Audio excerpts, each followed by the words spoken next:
Friends, దేవుని ప్రేమ ఇదిగో అనే ధ్యానాలకు సుస్వాగతం. ఈ దినాన ఆదికాండం 30వ అధ్యాయాన్ని ధ్యానించుకుందాం. రేపటి దినాన మార్కు సువార్త 2వ అధ్యాయంలో ఉన్నటువంటి ఒక అంశాన్ని చూద్దాం. సువార్తల్లో శిష్యులు ఉపవాసం ఉండరు, ఎందువలన అనేటువంటి అంశాన్ని రేపు చూద్దాం. ఈ దినం ఆదికాండం 30. ఇక్కడ నేను అంటే కార్సన్ గారు బాలునిగా ఉన్నప్పుడు సండే స్కూల్లో ఇశ్రాయేలు 12 గోత్రాల పేర్లను ఒక పల్లవిగా, ఒక కోరస్గా నేర్చుకున్నారు. యాకోబు కుమారుల పేర్లు ఇవి: గాదు, ఆషేరు, షిమ్యోను, రూబేను, ఇస్సాకారు, లేవి, దాను, నఫ్తలి. మొత్తం 12 మంది.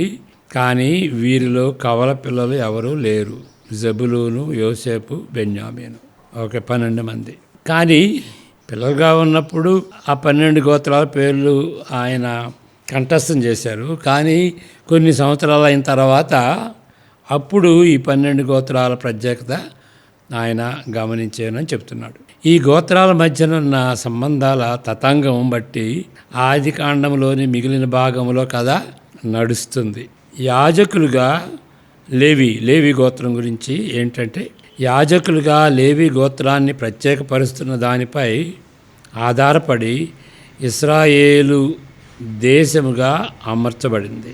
అంటే వాళ్ళు 12 గోత్రాల దేశం కదా, వాళ్ళ అమర్చటం, వాళ్ళు ఏ విధంగా క్యాంప్కి వెళ్ళినప్పుడు ఏ విధంగా ఉండాలి, ఏ విధంగా కూర్చుకోవాలి అనేటువంటిది దేని బట్టి అంటే లేవి గోత్రాన్ని బట్టి. వాళ్ళు అందరికీ అందుబాటులో ఉండేటటువంటి రీతిగా వాళ్ళు ఆ 12 గోత్రాల మీద స్ప్రెడ్ కావాలి. దానిని కేంద్రంగా చేసుకుని ఆ 12 గోత్రాలు ఒక ఏర్పాటుగా పెట్టుకోవాల్సి వచ్చిందన్నమాట. వాటిని మరొక కుమారుడైన యోధా యొక్క వంశం మెస్సియాకు దారి చూపింది. మరి మెస్సియా ఎవరైనా? యేసు ప్రభు. పాత నిబంధనలోనే మెస్సియా ఉన్నాడు. ఆ మెస్సియా ఎక్కడి నుండి వస్తాడు? యోధా వంశం నుండి వస్తాడు. శతాబ్దాలు గడిచే కొలది యోసేపు గోత్రము 2గా విభజింపబడినది. యోసేపు గోత్రం ఐగుప్తు వెళ్ళినటువంటి యోసేపు, ఆయన ద్వారా ఇశ్రాయేలీలు అందరూ రక్షింపబడ్డారు కాబట్టి, 12 గోత్రాలు వాళ్ళు కాపాడబడ్డారు కాబట్టి, పోషించబడ్డారు కాబట్టి ఆ యోసేపు గోత్రం 2గా అయ్యింది. ఎఫ్రాయిము, మనాసే. అంటే యాకోబు ఆయన్ని, యోసేపుని ప్రథమ పుత్రుడిగా ఎంచి 2 భాగాలు ఇచ్చినట్టుగా మనం గమనించాలి. ఇక బెన్యామీన్ గోత్రం అయితే యోధా భాగంలో కలిసిపోయింది, ఎక్కువ భాగం. ఇక ఇప్పుడు ఈ 12 గోత్రాల గురించి చివరి గ్రంథం అంటే ప్రకటన గ్రంథం 12 పాత నిబంధనల గోత్రాలు, 12 అపోస్తుల నంబరు క్రొత్త నిబంధనకు సంబంధించినటువంటి వాళ్ళు సమాంతరంగా సూచించబడ్డారు, కౌంటర్ పార్ట్గా. అంటే పాత నిబంధనలో ఉన్నటువంటి 12 దానికి సమాంతరంగా, దానికి కౌంటర్ పార్ట్గా మరి క్రొత్త నిబంధనలో ఉన్నటువంటి 12 144 అనేది మనం 7వ అధ్యాయంలో 14వ అధ్యాయంలో అది చూస్తాం కదా, 144. కాబట్టి మనం ఏం అర్థం చేసుకోవాలంటే ఈ 12/12 ఆధారం చేసుకొని మ్యాట్రిక్స్ ఒక నియామకమైన సంఖ్యంగా దేవుని ప్రజలందరినీ సూచించేదిగా ఉంటుందన్నమాట. దేవుని ప్రజలందరూ అంటే పాత నిబంధనలో దేవుని ప్రజలు, క్రొత్త నిబంధనలో ఉన్నటువంటి దేవుని ప్రజలు. 12 అనేది సంఘం, 12 పాత నిబంధన, 12 క్రొత్త నిబంధన. దాన్ని సూచించే రీతిగా అక్కడ ఉన్నది. 144 అనేది ప్రకటన గ్రంథ సాహిత్యంలో ఒక సింబాలిక్ నంబర్. అది పాత నిబంధన ప్రకటన గ్రంథంలో నంబర్స్ అన్నీ కూడాను సింబాలిక్గా ఉన్నాయి, సాంకేతికంగా ఉన్నాయి. అవి లిటరల్గా వాటిని తీసుకోకూడదు. దానిలో ఒక గూఢార్థం ఉందన్నమాట. ఇప్పుడు ఆదికాండం 30 వారి ఆరంభం అడ్డదిడ్డంగా ఉంటుంది. ఇశ్రాయేలీలు అంటే ఇశ్రాయేలు సంతానం, ఆ కుటుంబం అంతా అడ్డదిడ్డంగా ఉంటుంది. అనగా ఇంతకు ముందున్న అధ్యాయంలో, అంటే 29వ అధ్యాయంలో లాబాను చేసిన మోసాన్ని బట్టి ఇద్దరు కుమార్తెలను, లేయా, రాహేలు, ఆ ఇద్దరు కుమార్తెలు, లాబాను కుమార్తెలుని యాకోబు వివాహం చేసుకోవాల్సి వచ్చింది. మనకు తెలిసిందే. 7 సంవత్సరాలు మరి రాహేలుని దృష్టిలో పెట్టుకుని 7 సంవత్సరాలు లాబానికి యాకోబు సేవ చేశాడు. తర్వాత ఆయన మోసపడి ఇంకా లేయాని పెళ్లి చేసుకున్నాడు కాబట్టి ఇంకొక 7 సంవత్సరాలు రాహేలు. ఓకే, అది మోసంతో జరిగినటువంటి పని. ఒక విధంగా యాకోబు మోసం చేశాడు. ఆయన్ని తలగొట్టినట్టుగా మరి లాబాను కూడా యాకోబునే మోసం చేశాడు. ఇక్కడ దీన్ని బట్టి ఇప్పుడు పరిశుద్ధ లేఖనాల్లో తోబుట్టువుల మధ్య విభేదాలకు దారితీసి విషపూరితమైన సంఘటనల్లో ఒకటిగా వివరించబడింది. అంటే డిస్ఫంక్షనల్ ఫ్యామిలీ అంటారు ఇంగ్లీష్లో. విచ్ఛిన్నమైనటువంటి కుటుంబం ఇది. ఆ కుటుంబం నుండి వచ్చిన మహిళలిద్దరూ కనే విషయంలో పోటీ పడ్డారు. ఎవరు? ఈ లేయా, రాహేలు. వాళ్ళు పోటీపడి ఏమైంది? పోటీపడి మరి ఆ కుటుంబం నుండి వచ్చిన మహిళలు పోటీపడి తోటి మహిళ ముందుకు వెళ్లకుండా తన దాసి ద్వారా తన కొరకై పిల్లలను కొన్నారు. పెనిమిటిల ద్వారా, దాసీల ద్వారా వాళ్ళు పిల్లల్ని కన్నారు. వారి సంబంధాల్లో స్వార్థం, తొందరపాటు, అంటే దేవుని యొక్క వాగ్దానం కోసం కానీ దేవుని చిత్తం కోసం కానీ కనిపెట్టకుండా వాళ్ళు తొందరపడి వాళ్ళ స్వార్థంతో పిల్లల్ని కనటానికి మొదలెట్టారన్నమాట. మరి ఈ కొన్ని పండ్లు సంపాదించుకొనుటకు రాహేలు తన భర్త లేయాతో పండుకోవటానికి, శయనించటానికి ఆ రాత్రి సమయంలో ఆ రాత్రి సమయాన్ని అమ్ముకుంది. ఏం ఫలం, ఏం పండ్లు అని అంటే పుత్ర దాత వృక్ష ఫలం కొరకు.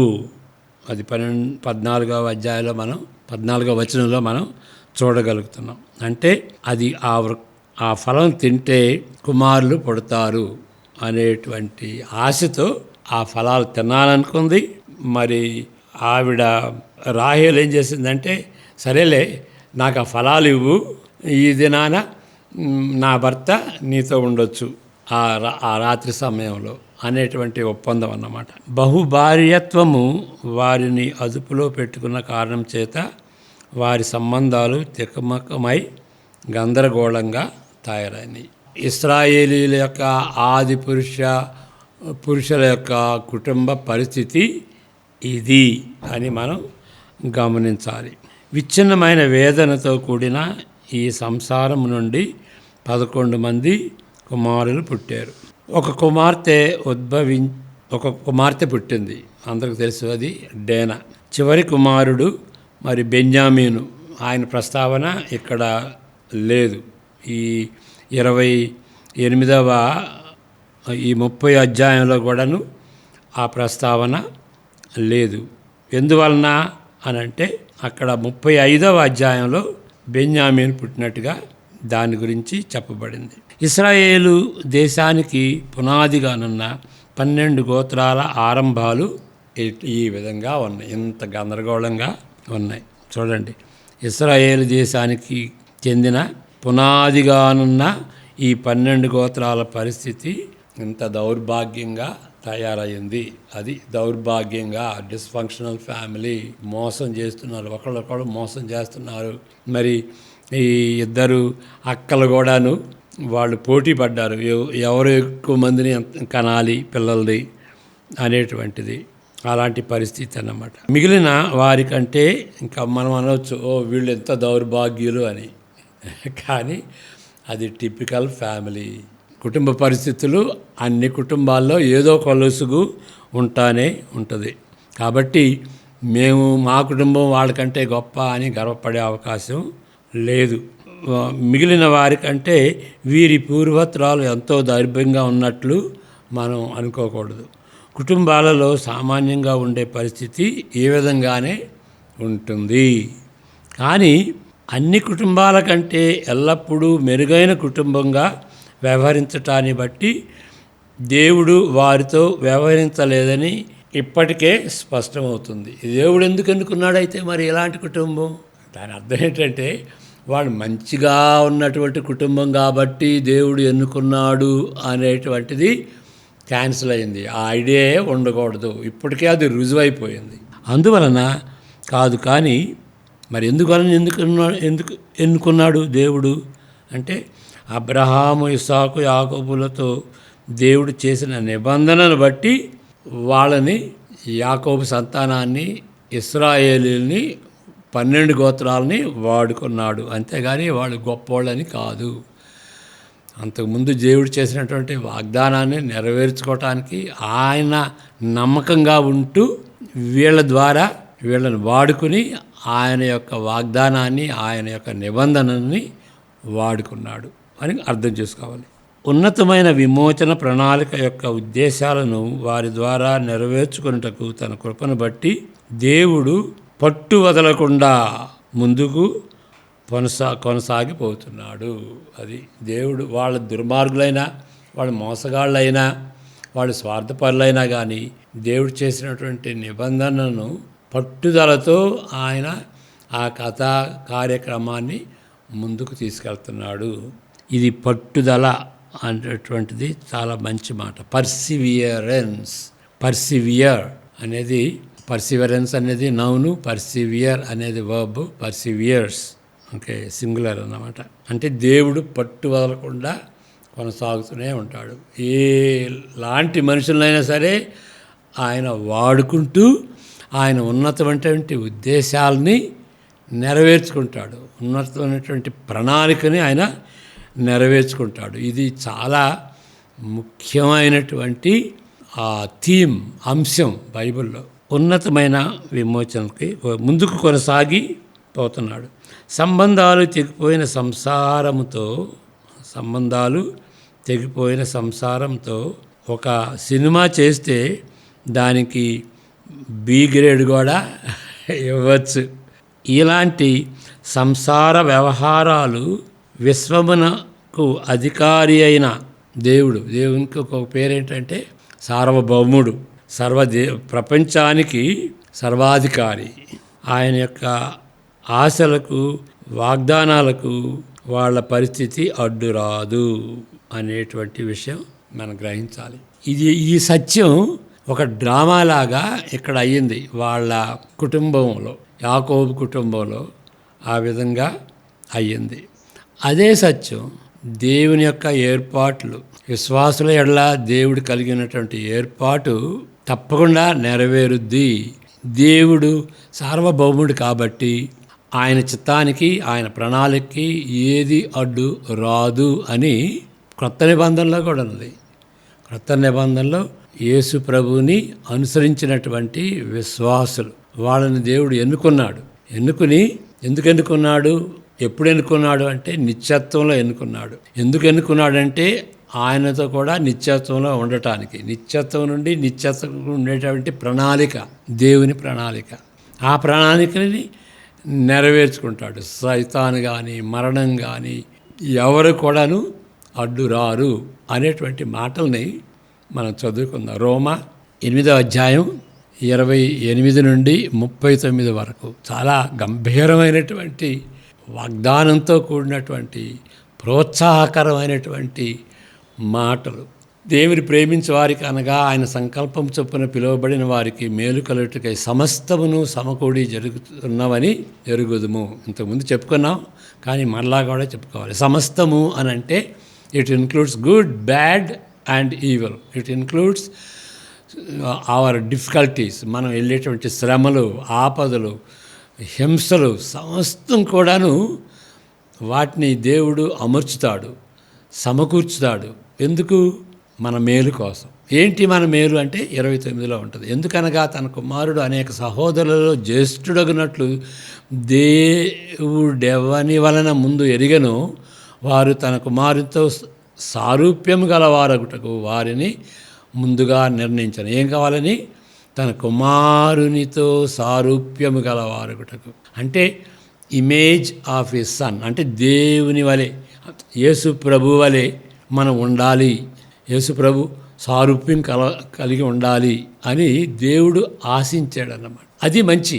సమస్తము మన మంచి కొరకే అంటే మనం యేసు ప్రభువలే ఉండాలి. యేసు ప్రభువలే ఉండాలంటే దేవుడిగా ఉండాలని కాదు. మనిషి ఎప్పుడు కూడా దేవుడు కాదు, ఆయన గుణగణాలు కలిగి ఉండాలి అని. పరలోక రాజ్యంలో ఏముంటుంది? మన మహిమ శరీరాలతో దేవునితో ఉండి ఆయన వలే ఉంటాం. అంటే యేసు ప్రభు వలే ఉంటాం. యేసు ప్రభు యొక్క గుణగణాలు కలిగి ఉంటాం. పరిశుద్ధత, ప్రేమ అవి కలిగి ఉంటాం అన్నమాట. అది సమస్తము దానికి గురిగా ఉంటుందన్నమాట. అది ఉద్దేశం. అందువలన దేవుడు ముందుగా మనల్ని నిర్ణయించాడు అని మనం గ్రహించుకోవాలి. ఆ యొక్క నిర్ణయం అది ఉన్నది కాబట్టి ఏంటి అని అంటే అలాంటి నిర్ణయం, అలాంటి ఉద్దేశం, అలాంటి గురి దేవునికి ఉన్నది కాబట్టి ఇక నెక్స్ట్ వచనాల్లో మనం చూసేది ఏంటంటే దానికి ఏది అడ్డు రాదు. దేవుడు పర్సివేర్ చేస్తాడు. అంటే దేవుడు పట్టుదల. ఎందుకు పట్టుదల అని అంటే ప్రేమను బట్టి. ఆయన ప్రేమ ఎంత గట్టిదంటే ఇక ఇవేమి ఆయన ఉద్దేశాలు మన జీవితంలో నెరవేర్చుకోవడానికి ఏ అడ్డు రావు. 30వ వచనం నుండి, మరియు ఎవరిని ముందుగా నిర్ణయించనో వారిని పిలిచెను, ఎవరిని పిలిచెనో వారిని నీతిమంతులుగా తీర్చెను, ఎవరిని నీతిమంతులుగా తీర్చెనో వారిని మహిమపరచెను. అయిపోయింది. మహిమపరచడం అంటే పరలోక రాజ్యంలో అవుతుంది. పరచెను అని పాస్ట్ టెన్స్ వాడుతున్నాడు. అంటే షూర్ గ్యారంటీ అని. షూర్ గ్యారంటీ అనే దాన్ని సూచిస్తూ జరిగినట్టుగానే పాస్ట్ టెన్స్లో పెట్టాడన్నమాట. 30వ వచనం, మరియు ఎవని వలన నెక్స్ట్ ఇట్లుండగా ఏమందుము, దేవుడు మన పక్షంలో ఉండగా మనకు విరోధి ఎవడు లేడు. దేవుడు మన పక్షాన ఉండి మనల్ని ప్రేమిస్తూ మనల్ని పరలోకం తీసుకెళ్ళాలంటే ఇక దానికి వ్యతిరేకం ఏంటి? దానికి ఎవడు అడ్డు రాగలడు? ఇక ఆయన మన పక్షాన ఉంటే ఇక ఎవడు విరోధి? 32, తన సొంత కుమారుని అనుగ్రహించుటకు వెనుక తీయక మన అందరి కొరకు ఆయనను అప్పగించువాడు ఆయనతో పాటు సమస్తమును మనకెందుకు అనుగ్రహింపడు? చూడండి, సమస్తాన్ని ఇస్తాడు. పట్టుదలతో మనం అక్కడికి వెళ్ళాలని మనకు కావాల్సినవన్నీ ఇస్తాడు. దేవుని చేత ఏర్పరచబడిన వారి మీద నేరము మోపవాడు ఎవడు? నీతిమంతునిగా తీర్చువాడు దేవుడే కదా. మరి అలాంటప్పుడు ఇంకెవరుంటారు? శిక్ష విధించువాడెవడు? చనిపోయిన యేసుక్రీస్తు. శిక్ష విధించువాడెవడు? చనిపోయిన క్రీస్తు యేసే. అంతేకాదు, మృతులలో నుండి లేచిన వాడును, దేవుని కుడిపార్శ్వమున ఉన్నవాడును, మన కొరకు విజ్ఞాపన కూడా చేయువాడును ఆయనే. ఇంకేంటి? ఇన్ని జరుగుతుంటే ఇక ఎవరు అడ్డం వస్తారు? దేవుని యొక్క నిర్ణయాలు, దేవుడు నిర్ణయించినటువంటి వాటికి అడ్డు ఏది వస్తుంది? ఏది రాలేదు. క్రీస్తు ప్రేమ నుండి మనల్ని ఎడబాయుపు వాడు ఎవడు? శ్రమ అయినను, ఇక్కడ చూడండి, ఇప్పుడు లిస్ట్ ఉంటుంది. శ్రమ అయినను, బాధ అయినను, హింస అయినను, కరువు అయినను, వస్త్రహీనత అయినను, ఉపద్రవమైనను, ఖడ్గమైనను మనల్ని ఎడబాపలేదు. ఇందుని గురించి వ్రాయబడినదేమనగా, నిన్ను బట్టి దినమెల్లా మేము వధింపబడిన వారము, వదకు సిద్ధమైన గొర్రెలమని మేము ఎంచబడిన వారము.